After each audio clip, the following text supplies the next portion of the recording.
Hello, everyone, and welcome to the Lord Gord Podcast. This is your host, Lord Gord, and I'm giving you information that's factually correct and politically incorrect. Because I've got the feeling, baby, I've got the feeling.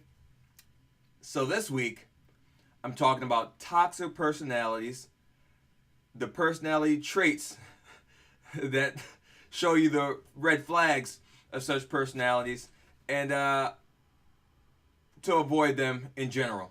So let's just give you my rundown here. There are warning flags that signify toxic personalities. If unidentified, these people will cause misery in your life.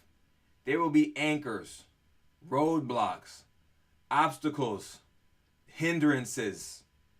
Therefore, it is important to be able to identify such behaviors early and to avoid persons engaging in such behaviors. So I did a little bit of research. I made a brief list of some toxic personalities and some of the traits that they exhibit and why you should avoid them. If anyone can think of some more, by all means, but these are the ones that I thought of. Most of these I've seen in my life, or I've seen in the lives of others. So I'm just going to go down this list that I made. Number 1, the instigator. This person's primary concern is the personal life of others. This person is always spreading gossip, always stoking someone's fears or resentments for someone else. If you see someone whose primary concern is someone else's personal life and not their own, stay away. They likely will be talking about you when you're not around. Typically, people who are overtly concerned with the personal lives of others are those who are doing absolutely nothing with their lives. These kinds of people won't be a positive asset to your life, but a negative one. And I know for the young ladies, these kind of people are pretty prevalent. I've seen with women all the time. You get these girls and they're friends of yours, and they're always talking about what someone else is doing. Look what so-and-so is wearing. Look who so-and-so is dating. Did you see that so-and-so broke up with so-and-so? They're always on social media, scouring for personal information of other people. They focus none of their intellect or their time on interests or ideas that would benefit them personally. And really, they are toxic. They sow the seeds of dissent and of chaos and of distrust. How can you trust a person who's always talking about the personal lives of someone else? Would you feel safe sharing your utmost secrets with this person? Do you think you'd be comfortable being honest with this person? That they'd be a safeguarder of confidential information? I think not. And even though I think it's more prevalently found with women, by no means is that scientific, but I know on average women like to talk about feelings, so on and so forth. They're more people-oriented on average. There are men who do that too, and I think the men who do that is even worse than the women, because I just find it to be extremely feminine to be concerned about the personal lives of other people. These people are like walking versions of TMZ. That's why I never liked TMZ or tabloids. These people's sole occupation is being in the business of other people. They're not in the business of speaking about ideas and their consequences or any idea or action of note. This is just the personal lives of other people. Something that's not your business. And my personal philosophy is, if this person doesn't tell me directly about their inner workings of their personal life, it is not my concern. I don't care. Neither should you. So if you have an instigator in your life, just give him some trail mix. Tell him take a hike, all right? Number 2 in the toxic personalities, the narcissist. This person cares about no one but themselves. They believe that the world revolves around them, and you'll only hear from them when they need something from you. They care nothing about the ramifications of their actions or their behaviors, as those concerns never arise in their lives. They blame all their problems on others and are incapable of introspection. They have no sense of personal responsibility, so be cognizant of someone who always blames their problems on others.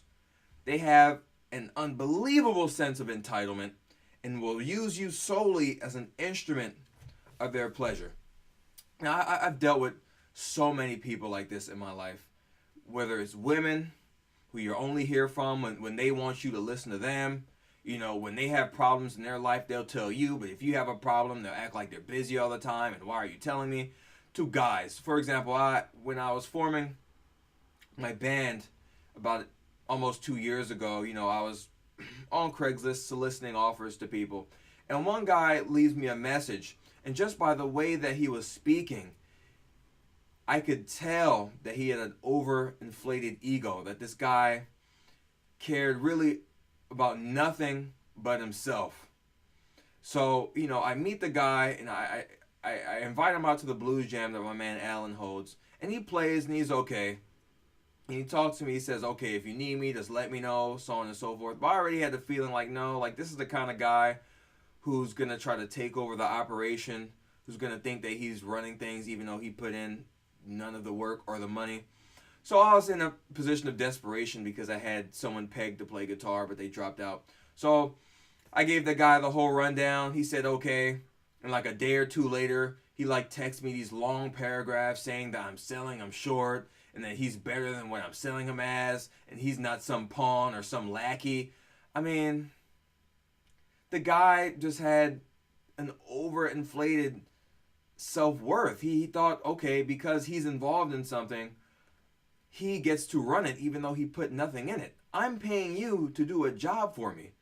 It's not a zero-sum game. It's not like you're doing something for free or I'm just bossing you around. You're getting paid for your services. So I'd say, you know what, people like that who they really care nothing about nothing but themselves, they see transactions in a zero-sum way, that if it doesn't just benefit them, in which it does, if it's not all about them, then they want no part of it. Yeah, stay away from those people. They're not good news. Number 3, the Stonewaller.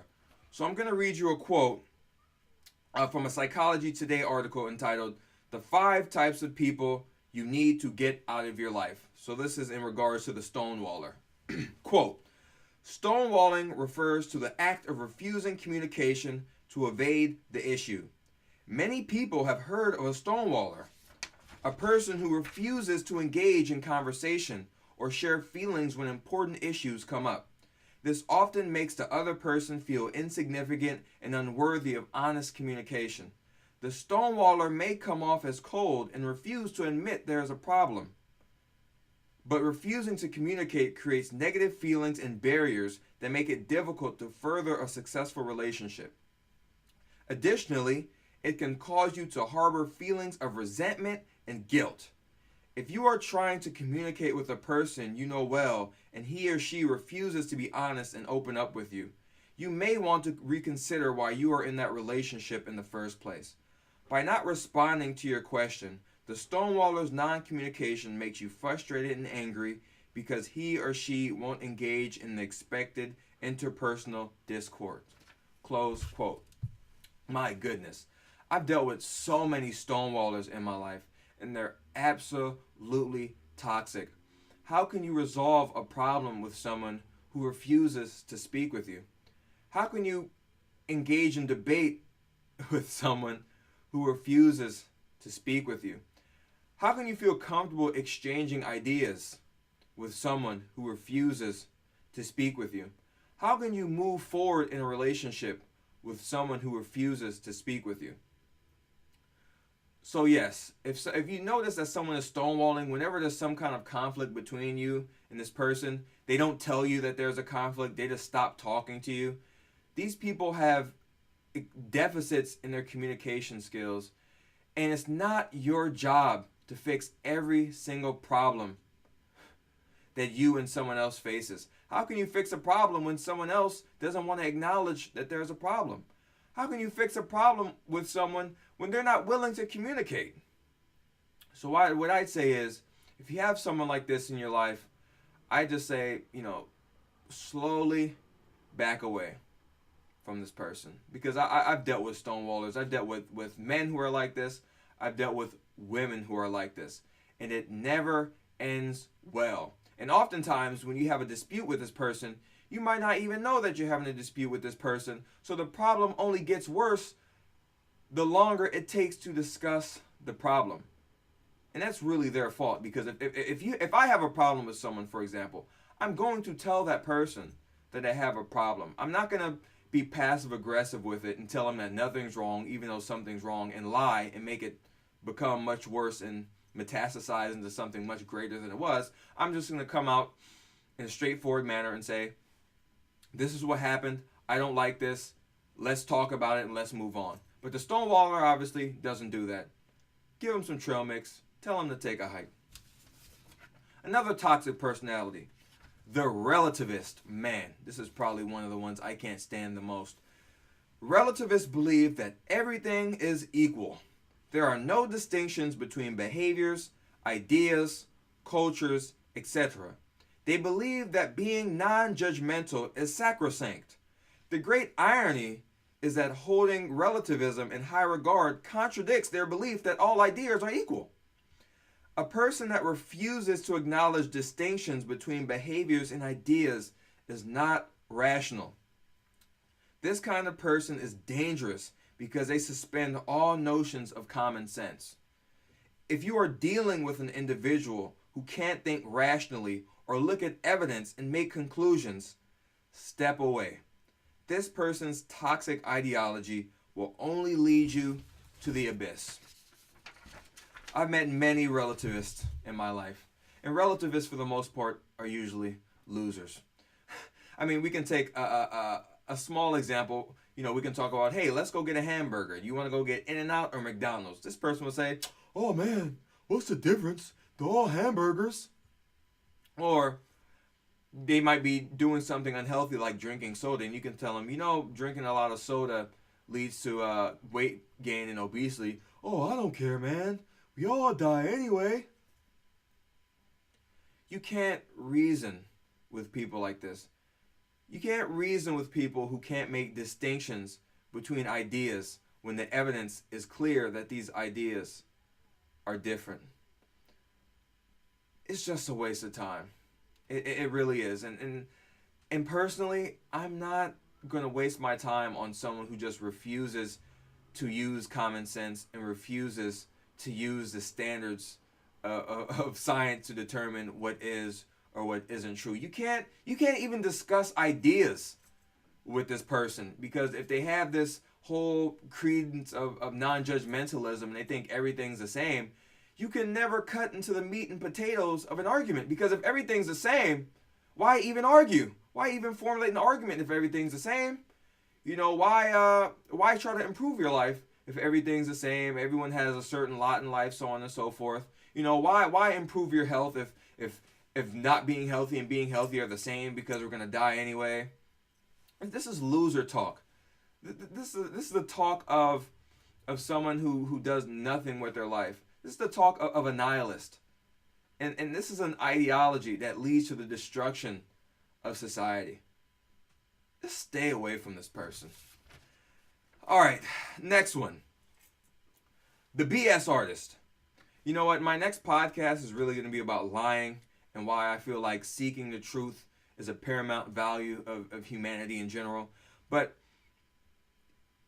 does any person who you see that lies often, whether they're small lies or big lies, these aren't people to be trusted.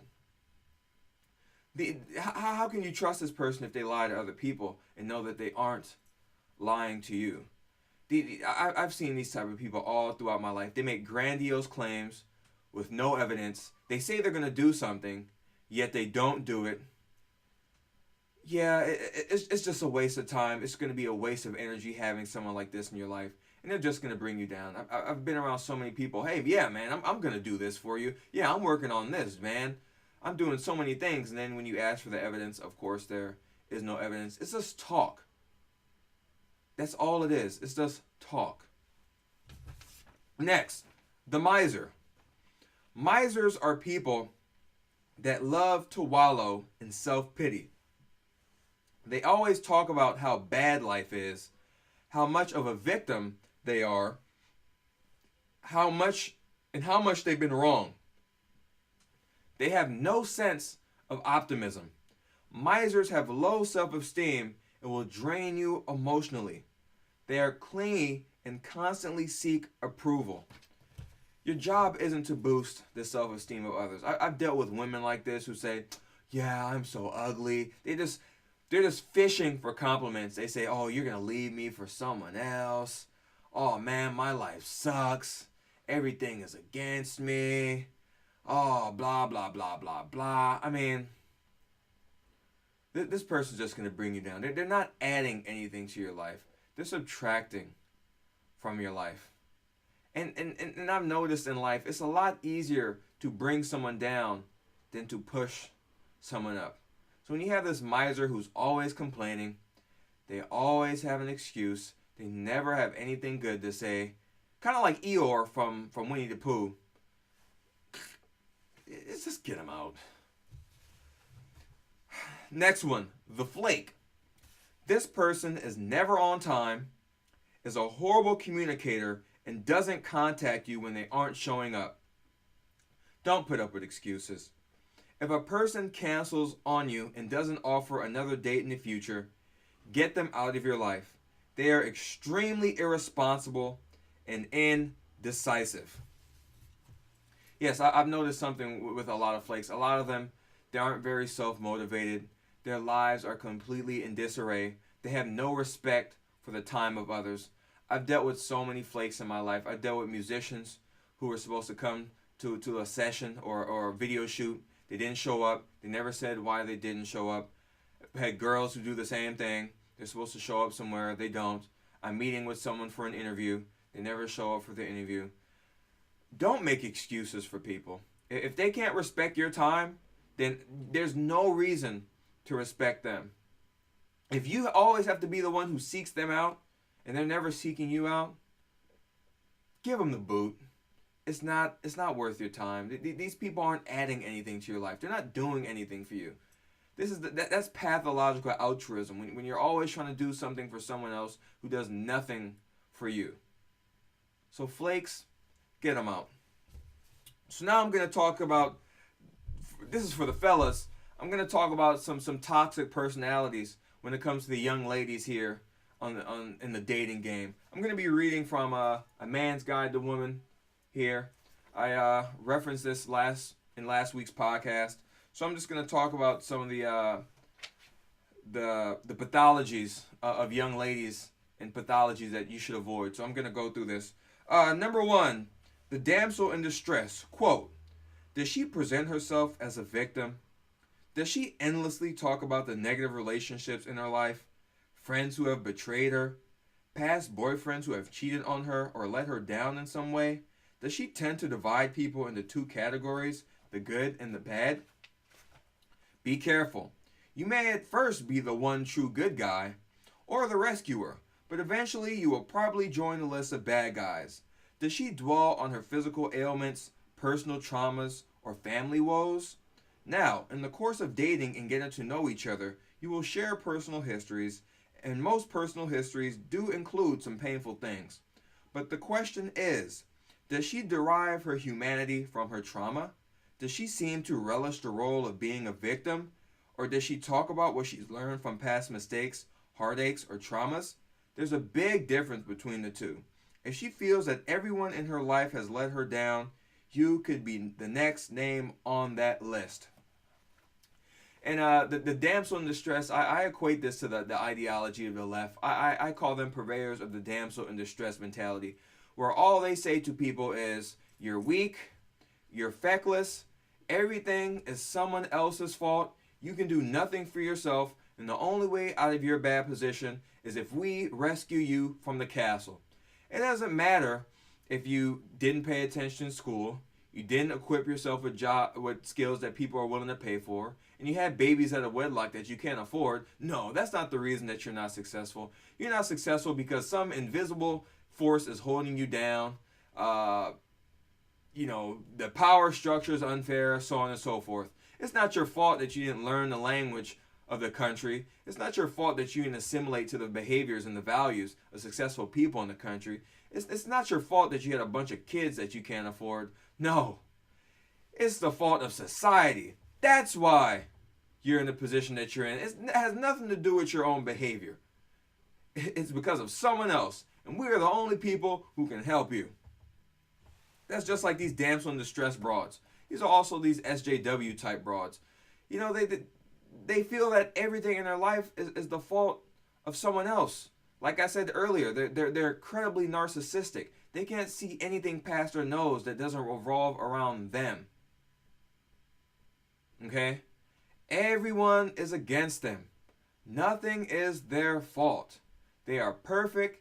They are incapable of failure.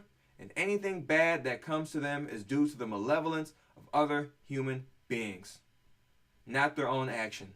And if they are incapable of introspection, that means they will never change their behavior. They won't improve mentally, physically, emotionally, spiritually. They will be a hindrance to your life. They will be a deterrent to your success. So stay away from the damsels in distress. Number 2, the princess. Quote, does she present herself as if she's above everyone else? Does she treat others badly, waiters, service workers, strangers, and act as if they are beneath her in class, status, or value? If so, you may have a princess on your hands. Princesses rarely say thank you when you open a door or pull out a chair for them. They swirl around in a cloud of entitlement and often demand you spend a lot of money to show you care. A princess will often have unrealistic expectations of you. You may be her prince at first, but ultimately you'll find yourself in the ranks of all her lowly subjects. She lacks empathy and common courtesy, and she will put others down to feel better about herself. There was once a New Yorker cartoon of a princess who angrily said to a waiter, "Do you know who I think I am?" I've dealt with so many princesses in my life. So many. I've dealt with a princess in the workplace. I told a joke. You know, she's supposed to be one of these tough feminist kind of broads. You know, she's the boss of the show, so on and so forth. She respects no one. She expects everyone to do something for her. Walks around with a cloud of entitlement. So I make a joke. She takes offense to it. She tells everyone, and I kind of get in some hot water because of it. Just the straight princess mentality. You know, if you're so tough and bold and independent, why didn't you address me? Why did you have to go running to the arms of bureaucrats to punish me? You know, this princess mentality I see, it's especially prevalent with these ghetto black women, man. They walk around with such a sense of entitlement. I mean, they've only been given free stuff for their entire lives for breathing. I wonder, how would they feel entitled if they got free stuff for nothing? Where does this sense of entitlement come from? So you get with these women and they expect you to do everything for them. When are you going to buy this for me? When are you going to take me out? They like to take, but what do they give? Nothing. The princesses are jerks. They offer a little to no value to your life, yet they want everything in return. Give them some trail mix. Tell them take a hike. It's not worth it. It doesn't matter how pretty she is. I've seen this play out over and over again. She's a headache. It's not worth it. Next, the competitor. Quote, does she lead with her success? Are the first words out of her mouth always about her conquest or achievements? And does she rarely show interest in you? Does she try to one-up you or other people around her? The competitor is, obviously, competitive, and she often has a chip on her shoulder. She will flirt with other people to make you jealous just so you know how lucky you are to be with her. This character type delights in other people's mistakes. She is controlling of others and also of herself. She may be perfectionistic. This is the kind of woman who may have very restrictive eating behaviors and who may struggle to experience joy and pleasure. The competitor is no fun to be around.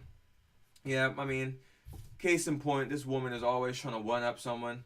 You know, oh, I make more money than you. I have more Twitter followers than you. I have more likes than you, so on and so forth. She probably has very low self-esteem and is always looking for validation from others, which is something that you don't want in a woman. You want a woman who's strong, who has virtue, who believes in herself, so on and so forth, not someone who's constantly seeking someone else's approval. Stay away from them.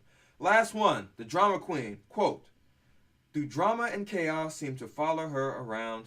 Is her life a series of her problems, one after another, and she looks to you to fix them all? Is every day a new crisis? Now, most people want a partner, not a project, but some men find themselves drawn into the swirling chaos that surrounds the drama queen. She runs out of gas, gets locked out of her house, and has endless drama with exes and friends alike. She may also have a drug or alcohol problem. Does she have more than 2 or 3 drinks in an evening? Are her pupils overly large or overly small, which are signs of potential drug use? Does she refuse to eat? Can she have a good time if it doesn't involve drinking or partying? The drama queen is a lot of work, and ultimately a person is not a fixer-upper. Are you willing to accept her just as she is if nothing changes? Well, if you have balls, the answer is no. I'm telling you, drama queens, they aren't anything to do with it. They're like the instigator I said earlier. They're always in the business of other people. They're always engaging in conflicts. They're always overtly concerned in other people's social lives. They're always in feuds online. They're always trading barbs with someone else. They're always in some kind of conflict. But they never see that the reason why they're in conflict is their own behavior. They choose to associate with people who aren't conducive to their success. They choose to associate with people who act in an uncivilized fashion. Yet they blame everyone else, and they say how everyone else is so dramatic, how everyone else is a mess, how everyone else is a wreck, not being able to look in the mirror and understanding that they are a wreck themselves. And oftentimes with these drama queens have drama with the illegitimate fathers of their children. That's another reason why you should stay away from these drama queen types. Because usually if they had an illegitimate child, they're terrible at making decisions, and they either have a horrible mechanism in selecting mates, or they drive good men away. So whether one of those two options is true, this is not someone you want in your life. This is not the kind of woman you want in your life. You want someone who's stable, who's educated, who's virtuous, who can take responsibility for her own actions, who handles her own business, who's successful. Okay? Not the drama queen. Not someone who walks around with a cloud of entitlement. Not someone who engages in conflict with virtually everyone who they know. It's not a recipe of success. So my implications for all this is, just use common sense and evidence to identify red flags and act accordingly. Because once you have this information, if you choose to associate with people who are displaying these toxic behaviors or pathologies, it really is your fault.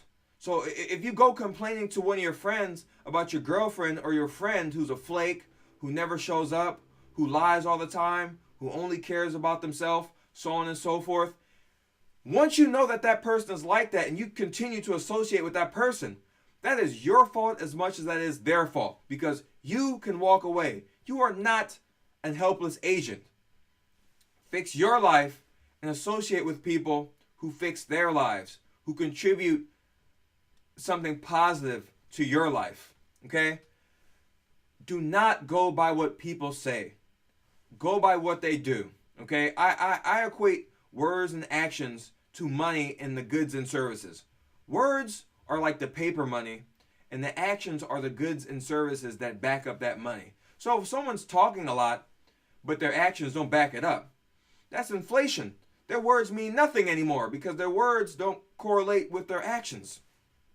Right? So I'm much more cognizant of the way people act and the way they treat people rather than the way that they portray themselves to be.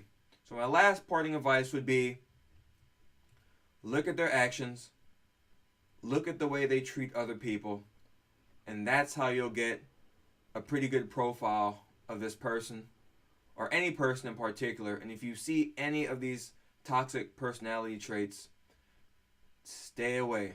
They're no good. And if you don't stay away, that's on you. And don't complain to anyone, because you chose your friends poorly, you chose your social circle poorly, and you deserve all the negative consequences of your decisions. That's the Lord Gord Podcast. Next week, I'll be talking about lying and why seeking the truth is so important. I'll be talking about some of my personal experiences with lying, why white lies are just as bad as big lies. I'm just going to cut through it, and hopefully by the end of that podcast, you'll be more inclined to be honest not only with yourself, but with other people. And if other people are not willing to be friends with you because you're honest, those are not people that you want in your life. Remember, every Tuesday evening from 9 to midnight, I'm at the Airliner in Lincoln Heights in LA. $1 tacos at the Blues Jam, free admission, open mic, bring your instrument, so on and so forth. Donate on Patreon, subscribe on YouTube, subscribe on iTunes, subscribe on Podbean, visit the website, postlife.com. I'm Lord Gord. Take care of yourself. I'll talk to you next Wednesday. All right?